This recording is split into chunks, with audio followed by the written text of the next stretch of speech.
Joson was a penard, which means he was the heir to a great estate. If you were the man, you were a penard. If you were a woman, you were a penardess.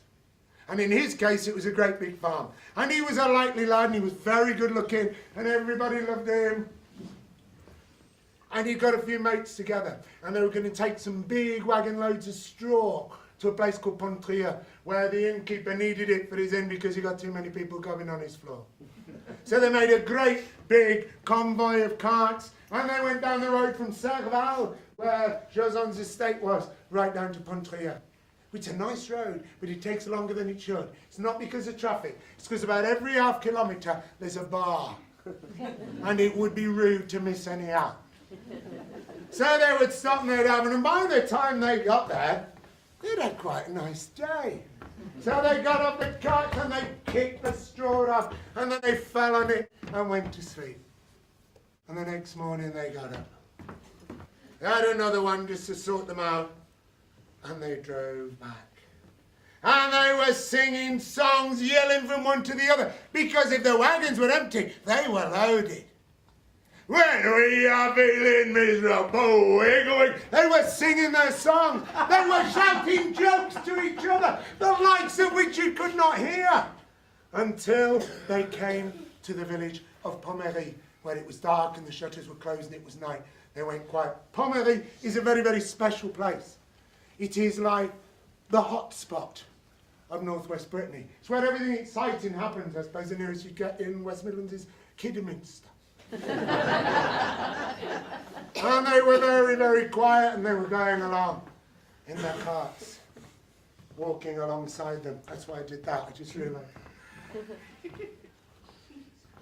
And suddenly Joson, who got wine and cider and beer and cognac bubbling away inside him, cried out, "What a fate by my faith! I thought the women of Pommery were famous, being able to dance all night. Have they started going to bed with the chickens now?" "Boy, you are mad!" yelled a voice behind him. "There they are, look. If you look," and he pointed to the graveyard, and there were shapes like Breton women dancing, rising up and down as they do. Third one said, "That's not Breton women." He said, "You only think it's Breton women because you're pissed." He said, "They're not Breton women at all. That is the crosses on the grave." Fourth one said, "No, it's not. I'll tell you what that is. That is the branches coming down over the path." "Shut up," said Joson. And he leapt off the cart to have a look. And he leapt in the cemetery with a single bound. And he was gone but for a moment.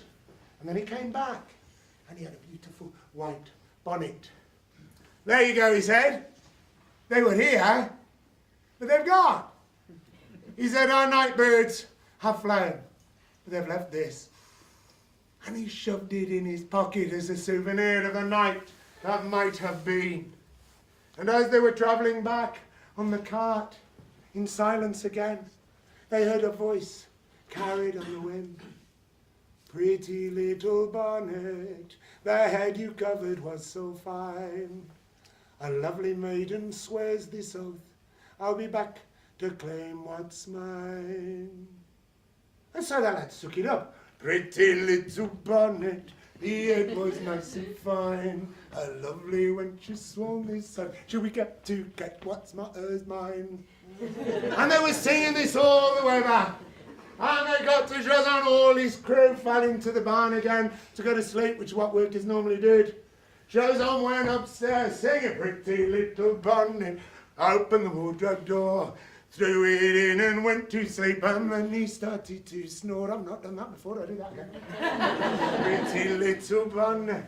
And he dreamed of the woman who might have worn that bonnet. And when he woke up, the song was still on his lips. "Pretty little bonnet," as he opened the wardrobe door.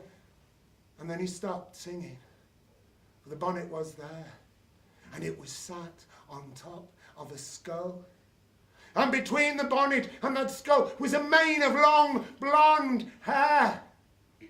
Joson screamed and stepped back. The rest of the family came rushing upstairs. As they did, the bottom jaw of the skull moved and it laughed.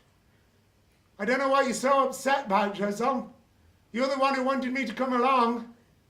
Can't help your mind. I can't help you if you change your mind about me, can I?" Joson said, this is a rotten trick someone's played on me. Hey, who put that pig's head there? We'll soon have it. And his mother grabbed his arm. She said, you have done a terrible thing. You're going to get rid of this. You're going to go down to the church. And you're going to ask to speak to the old priest, the old Breton one. Don't speak to the young one. He's French. He knows nothing. So you go in, you speak to the old Breton one. He's the only person who can save you now. And the old priest came up. And he knew the story, and he opened the door. And he mumbled some words in Latin and in Breton. And he made the sign of the cross, and he picked up the skull. And he handed it to Joseph. Said, you're going to take that back, my lad. Said, you're going to take it back at midnight. And you're going to take with you a baby that has not been baptized. Otherwise, you haven't got a chance. So where am I going to find one of those? He said, well, luckily for you, Gau de Cadren has this night given birth to such a child. You're going to go to her on your knees if necessary. And you're going to beg her to entrust you with that child. And may God have mercy on your soul. It was a few minutes before midnight. And Joseph was walking slowly through the streets of Pommery towards the cemetery. And he had the baby in one arm and he had the skull in the other. And the night was silent and the baby boy was as good as gold. He heard the first chime of midnight and he walked into the cemetery. The baby gave a shudder. He placed the skull on the ground. There was an almighty "Ah!" And every bone in the cemetery shook and cried with a single voice. It's a good job you had that baby with you, Joseph. Whether we did not have the right to deprive it of his baptism, your bones and its would be scattered among ours. Ah! And the baby cried.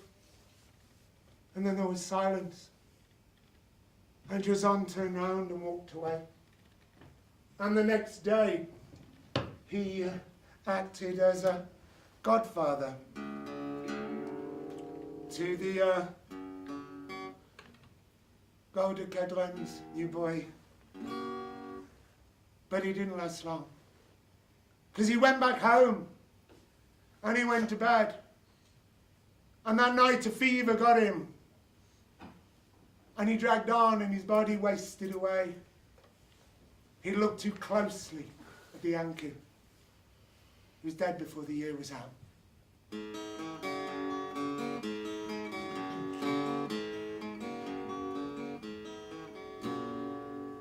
Beneath the stars and the clouds and the moon, the vieille strikes up a charmer's tune, where the pipers pipe and the nightfall play parmi les goubelins et les fées. And you'll twist and turn until daybreak in a round from which you'll never, never wake. Parmi les goubelins et les fées, où la jeunesse danse comme enchantée.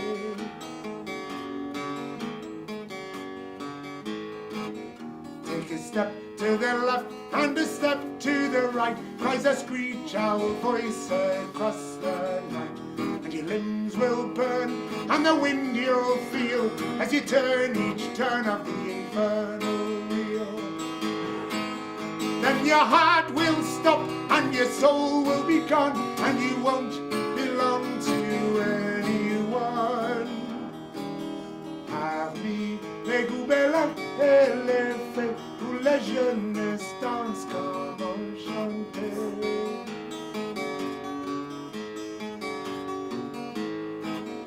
When morning finds you dead asleep, they'll make your bed and they'll dig it deep. For that's the price that you have to pay. Parmi les goubelins et les fées. And the prayers we make will be blown to the wind, and your good deeds won't mean a thing.